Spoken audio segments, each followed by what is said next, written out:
The woman who could not speak. The first time Lady Eleanor Vale saved the little boy's life, no one thanked her. They were too busy staring at the blood on her white sleeves. 7-year-old Julian Ashbourne lay trembling in her arms beneath the shattered glass of the winter conservatory, while the servants shouted for a physician, and the Duke of Ravensmere stood frozen in the doorway. His son was alive. The silent governess had thrown herself between Julian and a falling iron chandelier only seconds before it crashed through the table where he had been sitting, and yet what haunted the Duke was not the broken glass. It was the gold pendant that had slipped from beneath Eleanor's dress. Pendant bearing a royal crest that should have vanished 20 years ago. Ravensmere Castle stood upon a black ridge overlooking the cold northern sea, its towers rising through winter mist like the remains of an ancient kingdom. The Ashbourne family had ruled the surrounding lands for generations. Their name carried wealth, military honor, and influence at the royal court. But inside the castle, silence had become almost unbearable. 3 years earlier, Edmund Ashbourne, Duke of Ravensmere, had buried his wife. Lady Margaret had died after a sudden fever, leaving Edmund alone with their only child. Julian, the boy, had never recovered. He stopped laughing. He refused to sleep without candles burning, and after dismissing 6 governesses in 2 years, Edmund had nearly given up trying to find anyone who could reach him. Then Eleanor Vale arrived. She came on a rainy November afternoon in a plain brown carriage with only one small trunk. The housekeeper, Mrs. Finch, met her beneath the stone archway. "You are Miss Vale?" Eleanor nodded. "You understand the position concerns His Grace's son?" Another nod. Mrs. Finch hesitated. "And the agency mentioned your condition." Eleanor's expression remained calm. She reached into her coat and produced a small slate. On it she had already written, "I cannot speak, but I can teach." Mrs. Finch studied her. Eleanor was perhaps 24 or 25, though there was something older in her eyes. Her dark auburn hair was pinned modestly beneath a bonnet. Her clothes were simple but carefully maintained, and her posture was strangely graceful for someone claiming to come from an ordinary family. There was no nervousness in her manner, no attempt to impress, only a quiet sadness that seemed to have lived with her for many years. Mrs. Finch sighed. "His Grace is unlikely to approve." Eleanor wrote another sentence, then "allow me one." That answer surprised her. Eventually, the housekeeper agreed. Julian was found in the library, hiding behind a velvet curtain. "You may come out," Mrs. Finch said. "No. This is Miss Vale. I don't want another governess." Eleanor remained several steps away. Julian peeked through the curtain. "You're not going to tell me to behave?" Eleanor shook her head. "You're not going to say anything?" Another shake. Julian emerged slowly. "Why?" Eleanor touched her throat. The boy stared. "You cannot talk." She nodded. For the first time in weeks, Julian smiled. "Then you may stay." "Edmund heard of the arrangement during dinner. You hired a mute governess?" "I permitted her a trial," Mrs. Finch corrected. The Duke set down his wine. He was 35, broad-shouldered and severe, with dark hair touched by early silver at the temples. Years of command had made his voice intimidating even when he spoke quietly. "My son requires education, not novelty. Your son has spent 3 months refusing every tutor who walks through that door." Edmund frowned. Mrs. Finch continued. "He studied geography with Miss Vale for nearly 2 hours. That proves nothing, and he also ate supper." Edmund looked up. Julian had barely eaten properly for days. Mrs. Finch allowed herself the smallest smile. He asked whether she could stay. "Tomorrow." Edmund said nothing. The following morning, he watched them from the upper gallery. Eleanor had created a map across the library floor using books, ribbons, and wooden soldiers. Julian stepped carefully between imaginary kingdoms while she pointed to handwritten cards.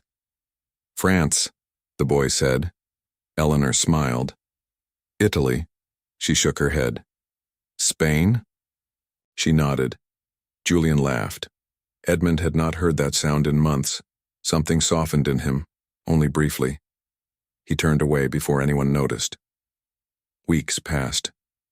Eleanor became part of Ravensmere Castle with surprising ease. She never complained. She never raised her voice because she could not. Yet even the most difficult servants obeyed her requests. Julian followed her everywhere. She taught him history in the Great Hall, mathematics beside the fire, and poetry in the chapel garden when the snow allowed. But there were things about Eleanor that troubled Edmund. She knew far too much about court etiquette. During one dinner, Julian accidentally reached across a visiting. Countess Eleanor gently corrected his hand position before the Countess noticed.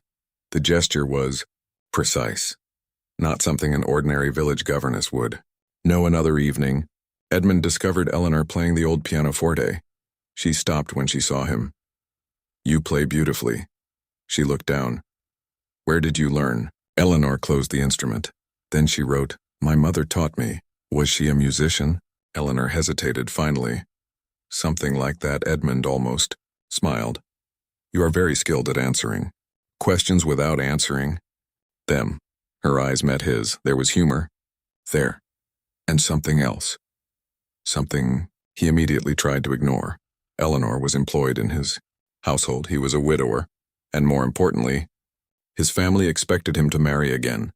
Lady Celeste Harrington, daughter of the Duke of Arden, had already been chosen as the most suitable match. The marriage would unite two powerful estates and strengthen Edmund's position in Parliament. It was practical, respectable, entirely without love. Exactly the sort of marriage Edmund believed he deserved. Lady Celeste arrived at Ravensmere just before Christmas. She was beautiful, elegant, and impeccably mannered. She also disliked Eleanor instantly. At breakfast, Celeste watched as Julian rushed into the room carrying a small wooden ship. "Miss Vale made the sail." Eleanor followed behind him. Julian placed the ship in a basin of water. "It really floats." Celeste smiled without warmth. "How charming." Then she turned to Edmund. "You allow the governess at family breakfast?"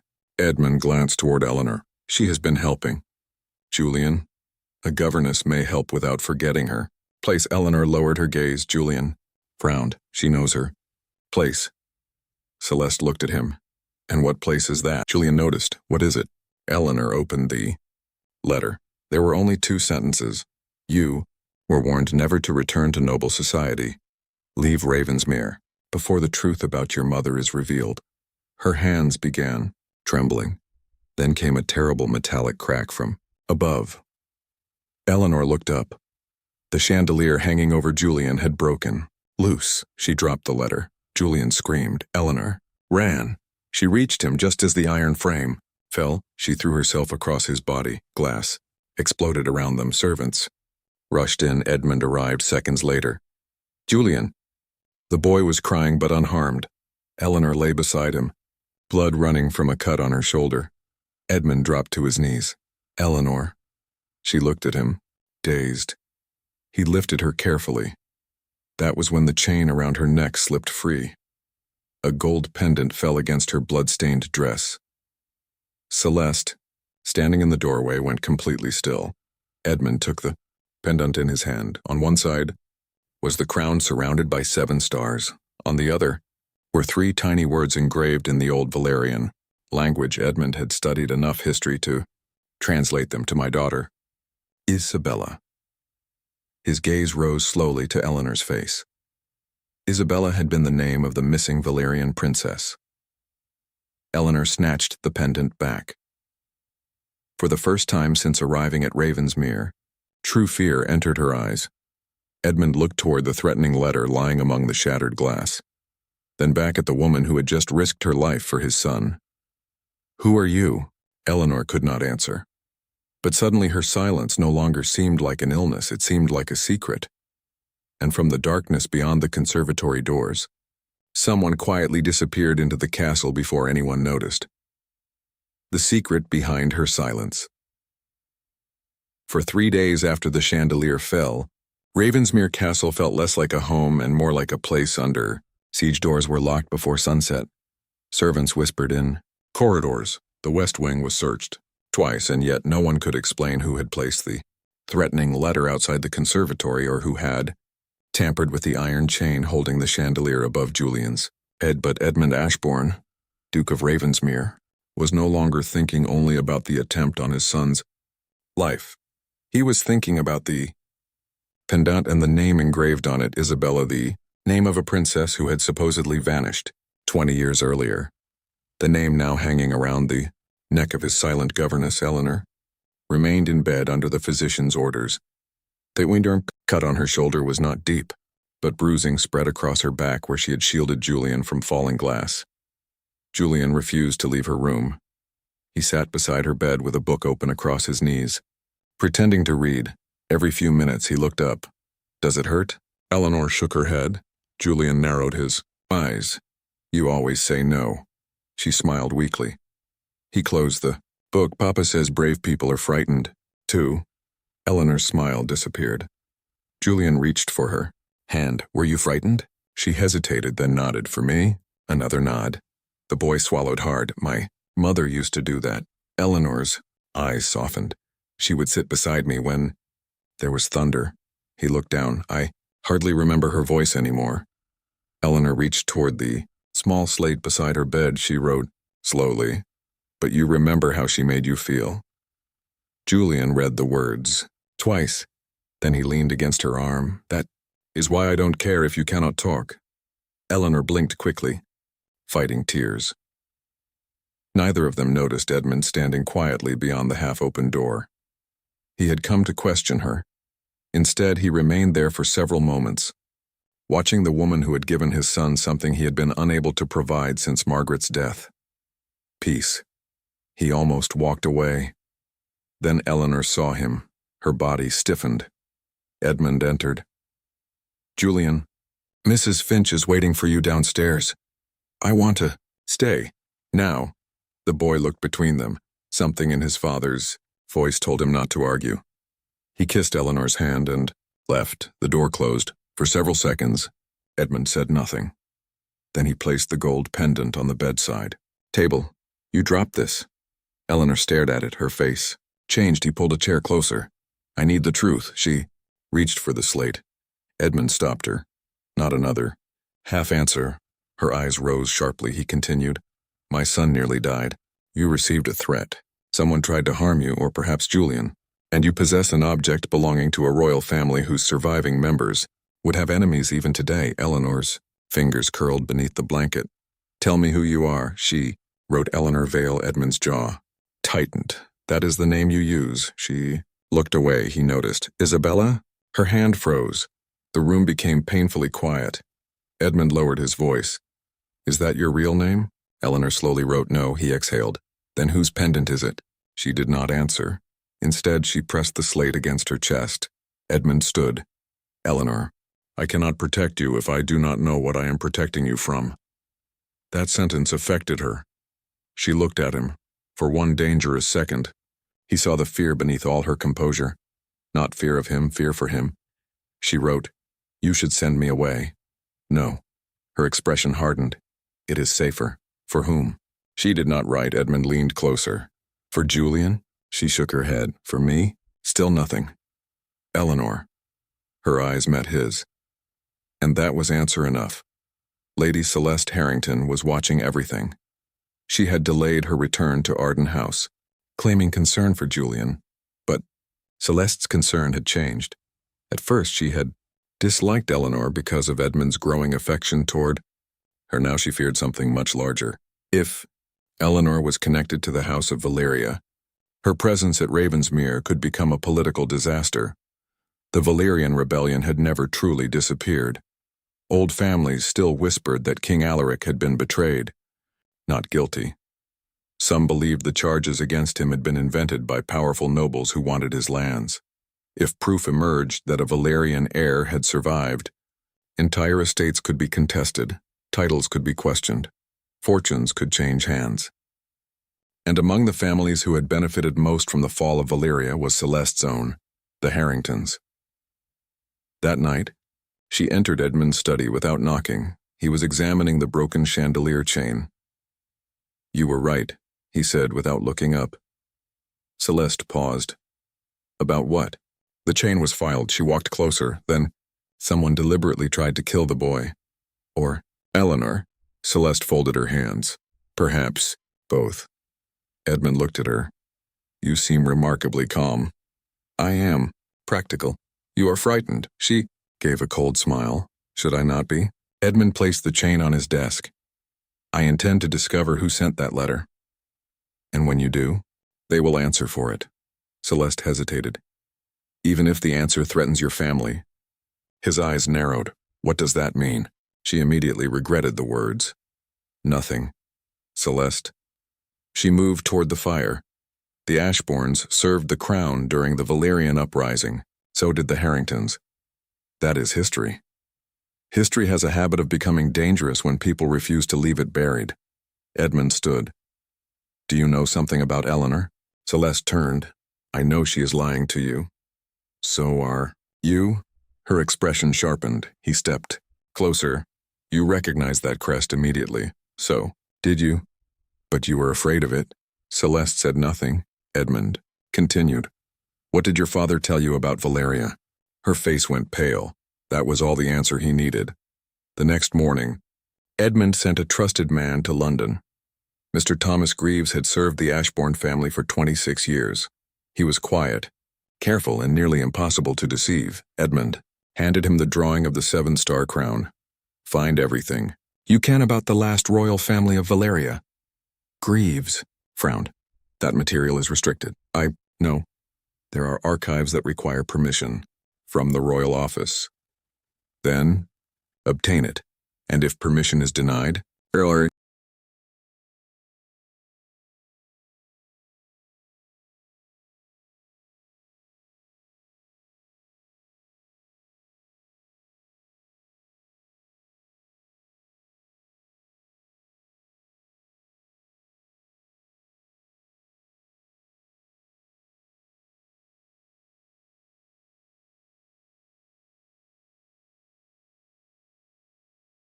Edmund looked toward the window. Find another door. Greaves smiled slightly. Yes, Your Grace. Before leaving, he lowered his voice. You believe Miss Vale is connected to them? I believe someone is afraid that she is. That may be more dangerous. I know. Greaves glanced toward the upper floor. Then perhaps you should consider sending her away. Edmund's response came too quickly. No. Greaves noticed. Edmund noticed that he noticed. Neither man mentioned it. Meanwhile, Eleanor made a decision of her own. That evening, after Julian had gone to bed, she packed her small trunk. Her shoulders still hurt as she folded her dresses. She placed the gold pendant inside a velvet pouch. Then she removed something from beneath the false bottom of her trunk. A bundle of old letters. The paper had yellowed with age. Each one bore the same handwriting. Her mother's. Eleanor held them against her chest. She had carried them for almost her entire life. She had never shown them to anyone, not even the woman who had raised her after her mother died. One letter had remained sealed. Across the front were the words, For Eleanor, when the house of Ravensmere becomes your refuge. She had always believed it was only a strange instruction. Now, for the first time, she wondered whether her mother had known she would one day come here. Her fingers trembled as she broke the wax. Inside was a single sheet. My beloved child, if you are reading this, then either I am gone, or the danger I feared has finally found you. Eleanor stopped breathing. She continued, There is something I could never tell you while I lived. Your life does not begin with the name Vale. And the man you have always believed to be your father was not your father. Her eyes filled with tears. She read faster. Your true father belonged to one of the greatest houses in Albion. He loved me when loving me was considered treason. Below that sentence was a name. Eleanor's hands went cold. Before she could continue, someone knocked. She shoved the letter into her dress. The door opened. It was Edmund. He noticed the trunk immediately. You are leaving. Eleanor nodded. No. She stared at him. You do not get to decide this alone. She reached for the slate. I have brought danger here. So we find the danger. Julian almost died, and he survived because of you. She shook her head. Next time he may not. Edmund stepped closer. There will not be a next time. She almost smiled bitterly. How could he promise such a thing? She wrote, You cannot protect everyone. No. His voice softened. But I can refuse to abandon them. Eleanor looked at him. Something changed between them. The room seemed smaller. The winter storm outside became distant. Edmund noticed the loose strand of hair beside her cheek. Without thinking, he lifted his hand. He stopped before touching her. Eleanor did not move away. That frightened him more than he expected. He slowly lowered his hand. "You saved my son," she wrote. "Anyone would have." "No." He looked directly into her eyes. "Not everyone." Her breath caught. He continued quietly. "Julian trusts you." She looked down. "And so do I." Her eyes immediately rose. Those 4 words broke through defenses she had spent years building. She quickly turned away. Edmund saw the corner of a letter protruding from her dress. "What is that?" Eleanor covered it. Too late. He had seen the seal. A black raven above a silver crown, the ancient crest of Ravensmere, his family crest. His expression changed. "Where did you get that?" Eleanor froze. Edmund moved closer. "That seal belonged to my grandfather." She shook her head. "It did." His voice became harder. "Show me the letter." Eleanor backed away. He stopped. He did not want to frighten her. "Please." The word surprised both of them. Slowly, Eleanor removed the letter. But before she could hand it to him, shouting erupted in the courtyard. A horse had arrived at full speed. Moments later, Mrs. Finch appeared at the doorway. "Your Grace." "What happened?" "A royal messenger." Edmund frowned. "At this hour?" "He says it cannot wait." The messenger carried a sealed order from the palace.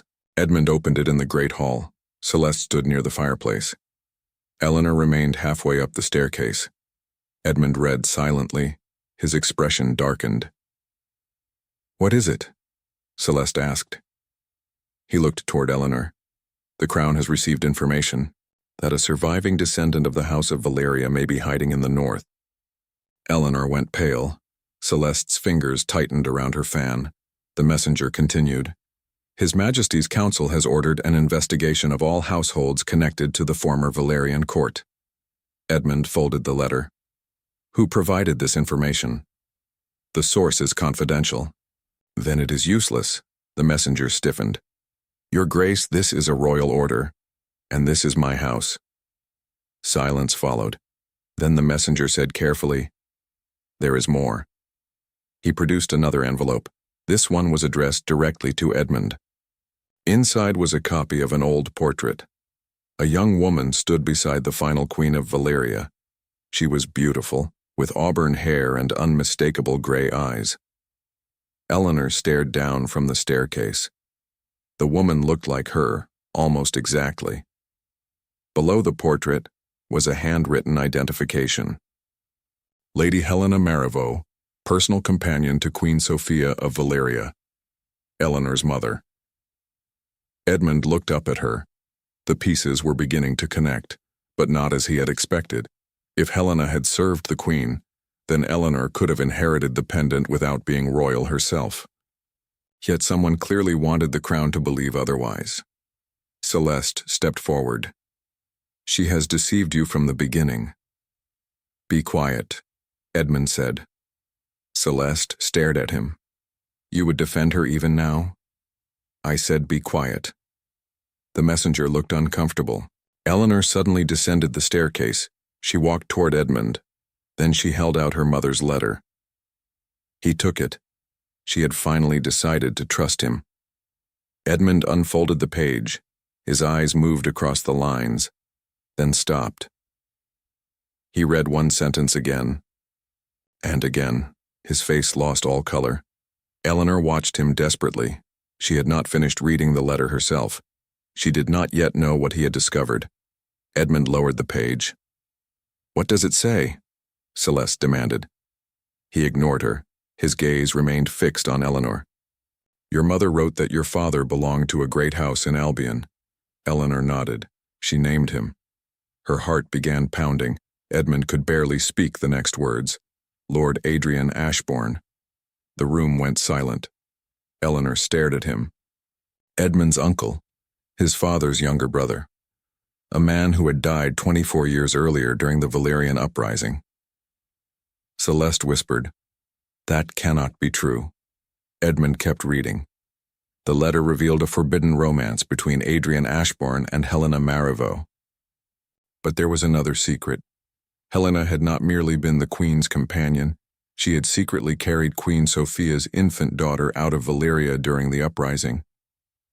2 baby girls had escaped that night. One was Helena's own child, the other was the missing princess. The children had been separated to protect them, and somewhere hidden among Helena's letters was proof of which girl had inherited royal blood. Eleanor's knees weakened. For her entire life, what promise? She shook her head. Edmund stepped forward.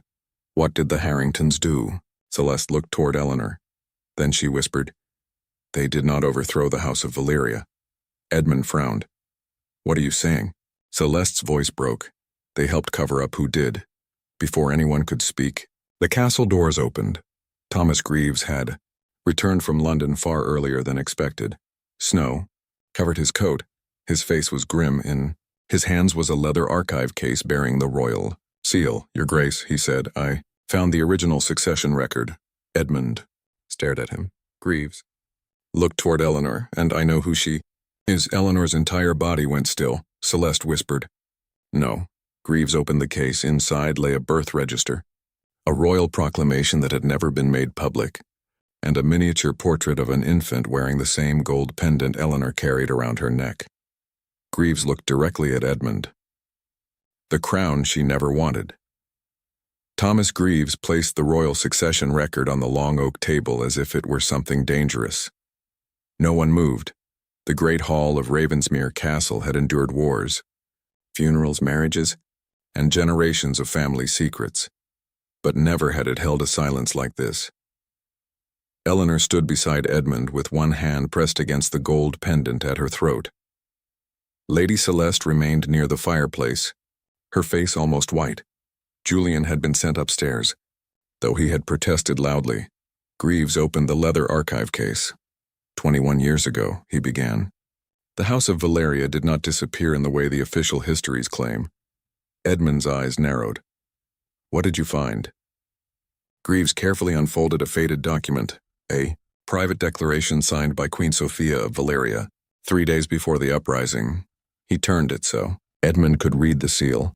The Queen believed someone within the royal council intended to murder her husband and seize the Valyrian estates. She prepared an emergency succession declaration in case the royal family was destroyed. Eleanor stared at the document. Greaves continued. Queen Sophia had one child. He looked directly at Eleanor.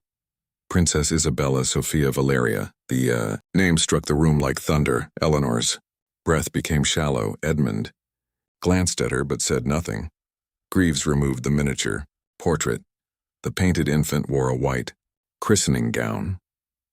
Around her neck was a small gold pendant, crown surrounded by 7 stars, exactly like Eleanor. Celeste whispered, "Portraits can be forged." Greaves turned toward her.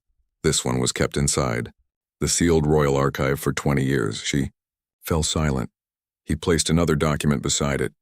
The princess had a small crescent-shaped birthmark behind her left shoulder. Every eye turned toward Eleanor. She froze.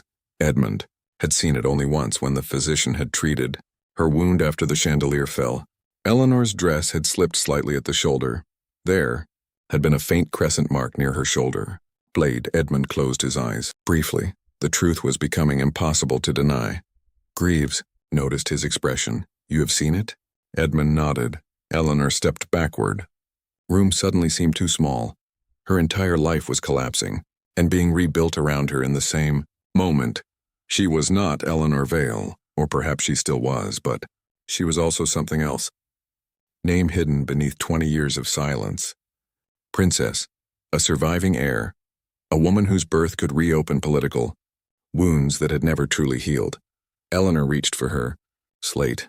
Her hand shook so badly that she nearly dropped the chalk. She wrote, "Why was I hidden?" Greaves looked down at the remaining papers. "Because your mother knew the rebellion was not finished." Eleanor frowned. He continued. Lady, Helena Marivaux was not your birth. Mother. Tears immediately filled Eleanor's eyes. That truth hurt more than the rest. Helena had raised her, fed her, protected her, held her when nightmares came. Whatever blood existed between them, Eleanor had loved her as a mother. Greaves seemed to understand. She was the woman who saved you. Eleanor swallowed. Queen Sophia entrusted you to Helena during the final night of the uprising. Helena had recently given birth to a daughter of her own. Edmund remembered the burned letter. 2 girls escaped. Yes. What happened to Helena's daughter? Greaves hesitated. That is where the records become complicated. Celeste suddenly spoke. She died. Everyone looked at her. Greaves studied her carefully. You know this? Celeste lowered her eyes. My father told me. Edmund stepped toward her. You have known more than you admitted from the beginning. I knew. Fragments. Then give us all of them. Celeste's hands trembled. My father was 17 when the uprising happened. His father, my grandfather, served on the secret council. The Harrington family, Greaves said. Celeste nodded. My grandfather believed Valyria should be absorbed completely into Albion. He thought the Valyrian monarchy created instability. Edmund's voice hardened, so he helped overthrow them. No. Celeste looked up. He helped hide the people who did. The confession changed the room, she continued. The rebellion was organized by 3 powerful noble houses that wanted Valyria's mining lands, ports, and trade routes. They accused King Alaric of treason and convinced the crown that he planned war. Was any of it true? Edmund asked. Celeste shook her head. No. Eleanor closed her eyes. A kingdom had fallen because of a lie. Her parents had died because of it. Celeste's voice broke. My grandfather discovered the conspiracy too late, but instead of exposing it, he helped bury the evidence because the scandal would have destroyed several families, including ours. Edmund looked disgusted. And for 20 years your family kept silent. Yes? While people hunted Eleanor? Celeste's eyes filled with tears. I did not know she existed until I saw the crest. Then why did Helena warn her against the Harringtons? Because my grandfather was ordered to find the surviving princess. Eleanor stared at her.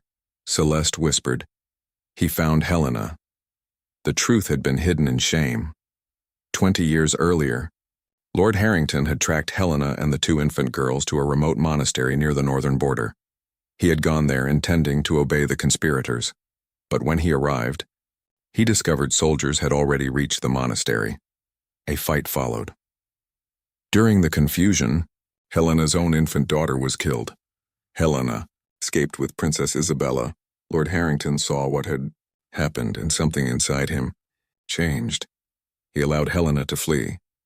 Then he returned to the conspirators and reported that both children had died, but Helena never trusted him. Celeste said, She believed he might change his mind, did he? Edmund asked. No.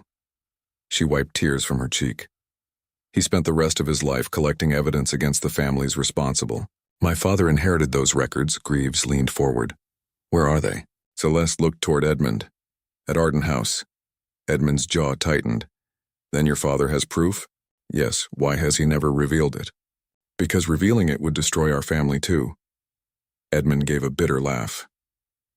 There it is. Celeste flinched. The same cowardice. Passed from father to daughter.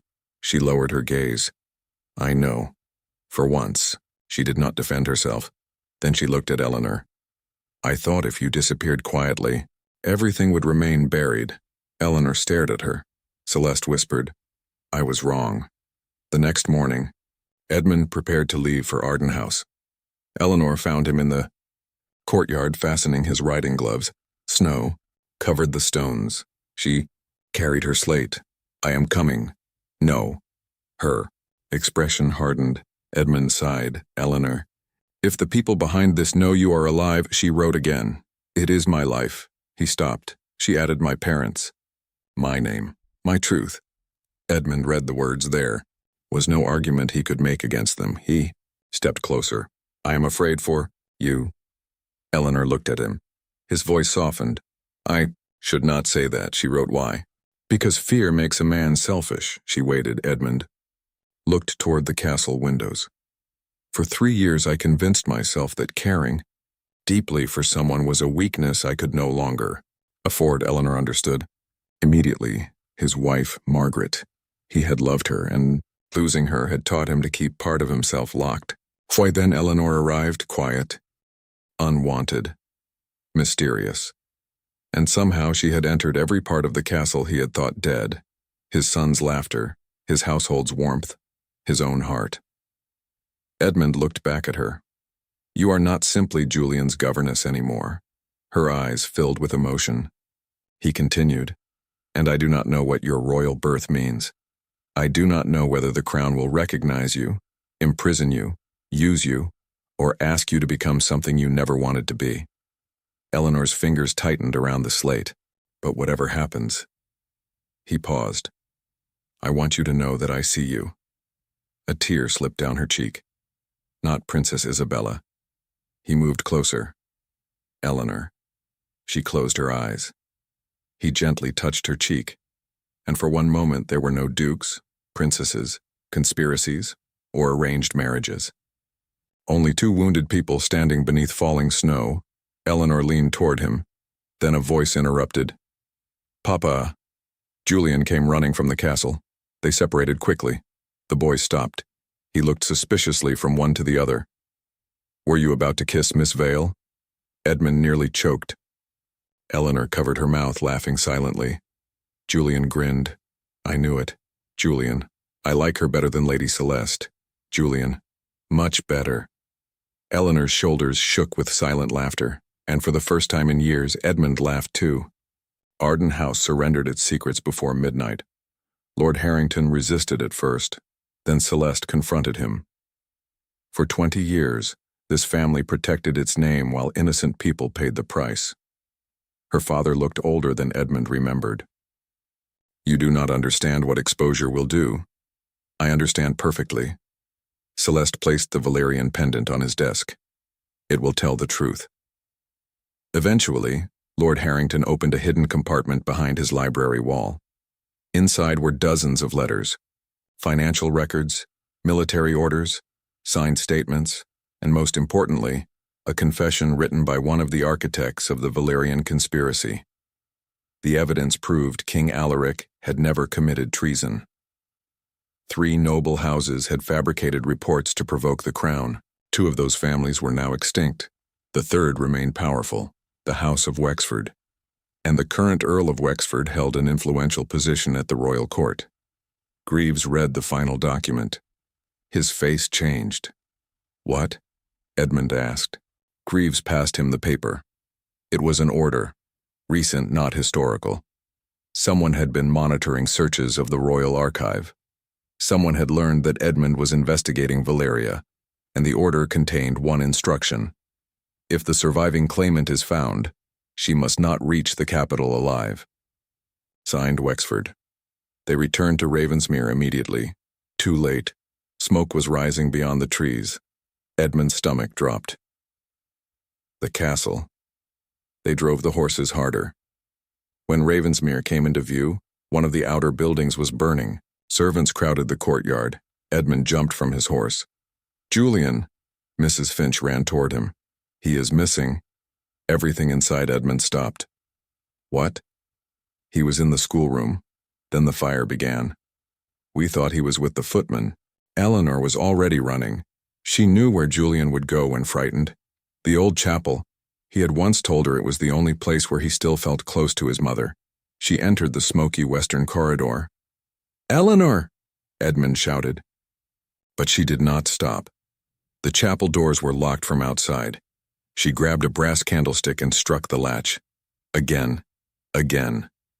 The wood split. Inside, Julian was coughing beneath the altar. Eleanor rushed to him. He clung to her. I knew you would come. She lifted him. Then she heard footsteps. A man stood in the doorway. Not a servant. Not a stranger either. Eleanor had seen him once, watching through the conservatory glass. He wore the Wexford crest. He held a pistol. Put the boy down. Eleanor froze. Julian buried his face against her shoulder. The man stepped closer. "You should have remained dead, Your Highness." Eleanor backed toward the altar. There was nowhere to go. Then Edmund appeared behind the man. A struggle followed. The pistol fired. Julian screamed. The bullet struck stone. Edmund drove the attacker to the floor. Guards rushed in seconds later. The man was arrested, and in his coat they found correspondence connecting him directly to the Earl of Wexford. The conspiracy was finally complete. The royal court could no longer bury the truth. Within weeks, the Earl of Wexford was arrested. The Crown ordered a public investigation into the destruction of the Valerian monarchy. Several families lost titles acquired through fraudulent claims. Others returned land and fortunes taken after the uprising, and Eleanor was formally recognized. Not as Eleanor Vale, but as Her Royal Highness Princess Isabella Sophia of Valeria. The announcement shocked Europe. Yet the greatest surprise came 3 months later. The Crown offered to restore the Valerian title. Eleanor could become sovereign princess of the restored territory. She listened to the proposal in the royal palace. Then she wrote a response. "I will accept responsibility for my people." The ministers smiled. Then she continued, "But I will not become a symbol owned by court politics." Their smiles disappeared. She demanded schools, restored land rights, compensation for families harmed by the old conspiracy, and constitutional limits on the restored title. The mute governess who had once been ignored in drawing rooms suddenly forced ministers to negotiate with her in writing, and she won. One final problem remained. Edmund. The Ashbourne family still expected him to marry Celeste. But Celeste ended the arrangement herself. She visited Ravensmere in spring. "I owe you an apology," she told Eleanor. Eleanor wrote, "You also helped expose the truth. I nearly helped bury it." Eleanor considered this, then wrote, "People are more than their worst decision if they choose differently afterward." Celeste read the sentence for a long time. "You would have made an excellent queen." Eleanor smiled. Celeste left Ravensmere unmarried, and later became one of the strongest supporters of Valerian reform. Redemption did not erase what she had done, but it gave meaning to what she chose next. The following evening, Edmund found Eleanor in the conservatory. It had been repaired. A new chandelier hung from reinforced iron chains. Julian was asleep upstairs. Spring rain touched the glass roof. Eleanor stood beside the fountain where she had first found the threatening letter. Edmund approached. "So," she turned. "Princess Isabella." She frowned. He smiled. "Forgive me. Miss Vale?" She shook her head. "Eleanor?" She smiled. "Better." He stood beside her. "The court expects you to marry." Her smile vanished. He continued, "A prince, preferably."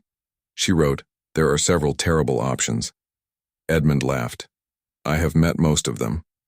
She wrote, "One talks only about horses. A dangerous flaw." Another wrote me a poem. That sounds promising. She stared at him, then wrote.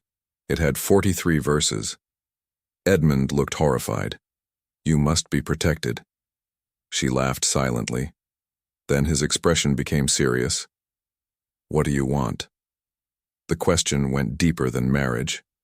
Eleanor looked around the conservatory, then toward the castle. She thought of Helena, her lost parents, the kingdom stolen from them, the years of hiding, Julian and Edmund. She wrote slowly, "A life that belongs to me." Edmund nodded. "You deserve one." Then he turned as though to leave. Eleanor caught his sleeve. He stopped. She wrote another sentence. "I did not say I wanted it alone." Edmund stared at the words, then at her. "Eleanor." She placed the slate aside. There were some things she no longer needed words to say. She touched his face and kissed him. It was not dramatic. No orchestra played, no court applauded, but Edmund closed his eyes as though a locked room inside him had finally opened. When they separated, he rested his forehead against hers. "Is that a royal command?" Eleanor smiled, then shook her head. "A request?" She nodded. Edmund smiled. "Then my answer is yes." They married the following autumn. Not because Albion demanded an alliance, not because Valeria required a duke, and not because two noble families had arranged it. They married because after lives shaped by obligation, grief, and secrets, they chose each other. Julian carried the wedding rings. He later claimed this made him personally responsible for the entire marriage. Eleanor never recovered her speaking voice. Years later, people sometimes asked whether that had made ruling difficult. Julian, by then a young man, always gave the same answer. My mother never needed a voice to be heard, because Eleanor's greatest power had never been royal blood. It was courage. She had saved a frightened child when instinct told others to run. She had protected a man who had forgotten how to love without fear. She had faced the people who tried to erase her family, and when the world finally offered her a crown, she chose not revenge, but responsibility. Above the entrance to the restored Valerian School for Orphan Children, she placed a sentence taken from one of Helena's surviving letters. Your name may tell the world where you came from.